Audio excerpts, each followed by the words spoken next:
We couldn't ask for a nicer day to miss. Boy, I tell you, when I first arrived here on Wednesday, it was 55 degrees and raining. Oh, man.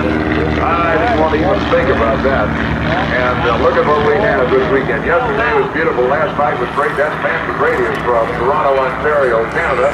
And his Salvo sailplane being dragged aloft. He's going to be flying for you in about 20 minutes.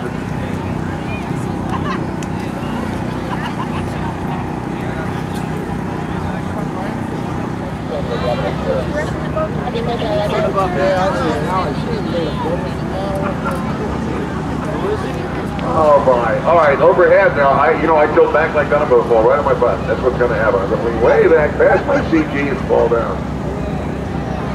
Boy, you should have been here last night. We had a great air show last night with all the fireworks and everything. Oh, it was great. They have the ramp down on the back of the C-130, and in just a moment we should see a single thin trail of smoke.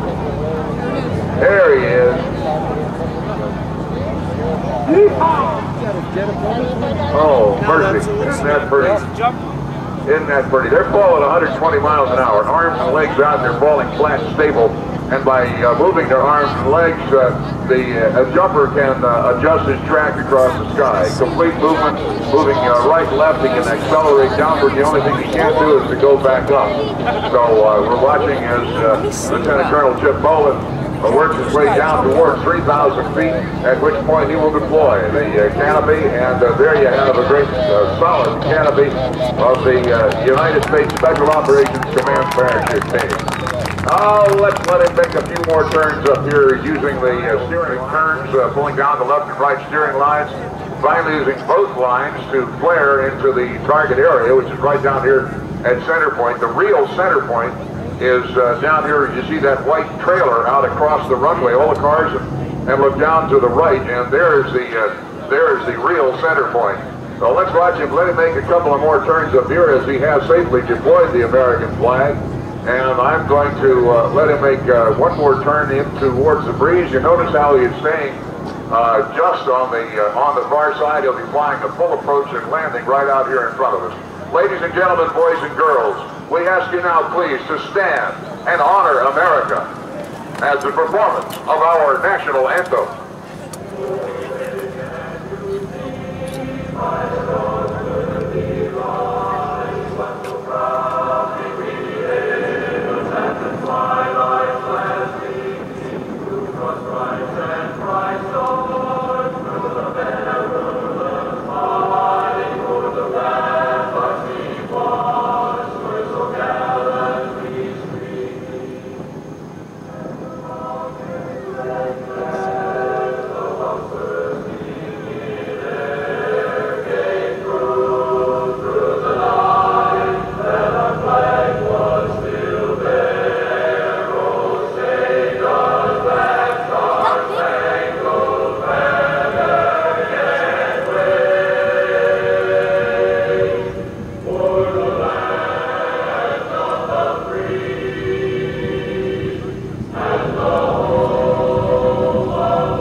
The jumpers need as they exit the airplane.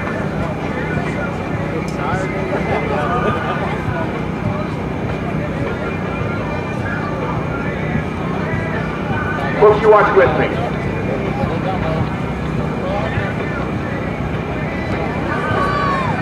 And their jumpers are out, their smoke is on. They're falling to earth at a top speed of 120 miles an hour, using their hands and arms just like the control systems in an airplane to bring them no more than shoulder width apart. Now as they blink up in the sky, they'll form one single strand of smoke in the air. You can see the smoke building out behind them. Now they'll fall this way for about 5,000 feet, and then the team leader will get the signal. They'll turn in opposite directions and fly away from each other to get separation for opening. For the bomb burst. And there it is, ladies and gentlemen, turning for the bomb burst. They'll fall this way for another 2,000 feet, signaling finally for a simultaneous opening of their canopies.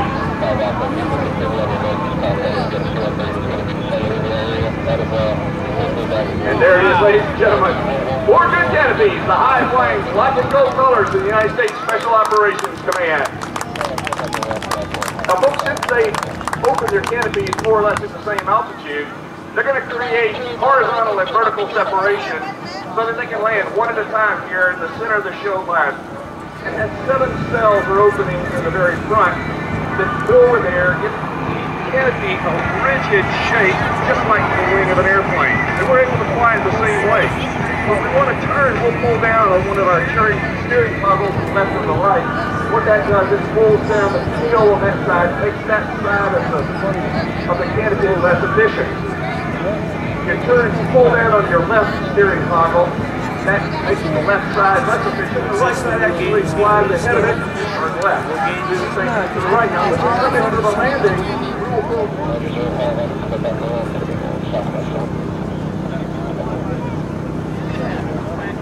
Now you see one of them spiraling to the ground, setting up for his place in the stack.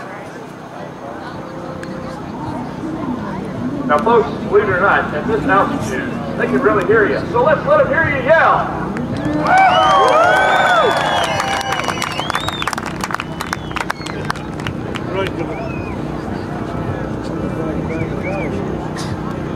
Doesn't look pretty up there. It is very relaxed. As a matter of fact, Grandpa. I encourage everyone of you to try this sometime. If you think that sitting in an airplane that's flying and riding around in a boat and swimming, really feel the environment, folks. Let them see it. Let them see it. He's going to wait for them to land. Ladies and gentlemen, as our first comer sets up for his final approach to landing at Mount Center, proudly carrying the Army flag. Ladies and gentlemen, he has over 3,000 parachute jumps from San Francisco, California. Let's hear it, ladies and gentlemen, for Lieutenant Colonel Chris Ritchie, United States Army.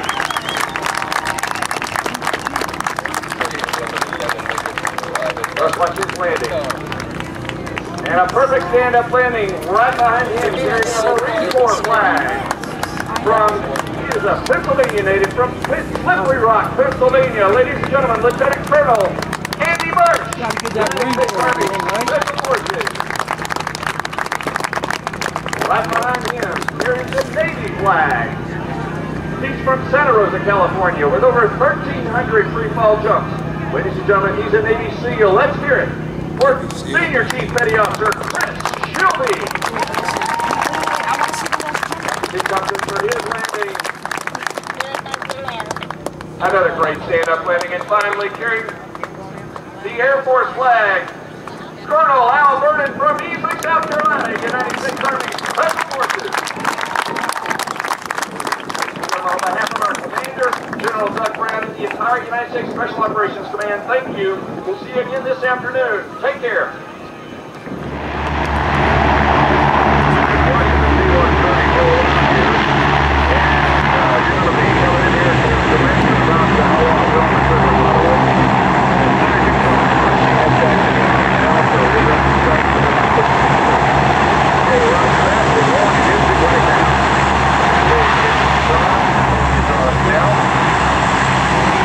Start to